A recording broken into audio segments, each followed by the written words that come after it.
যদি রূপ দেখে কাউকে ভালোবাসো, সেটা ভালোবাসা নয়, সেটা বেছে নেওয়া।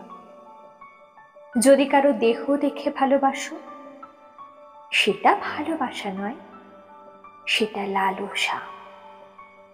যদি কারো টাকা দেখে ভালোবাসো, সেটা ভালোবাসা নয়, সেটা লোভ।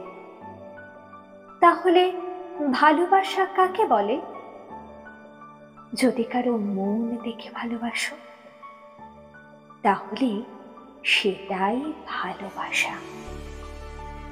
যদি তুমি এক নজর তাকে দেখার জন্য ছটফট করতে থাকো, তাহলে সেটাই ভালোবাসা।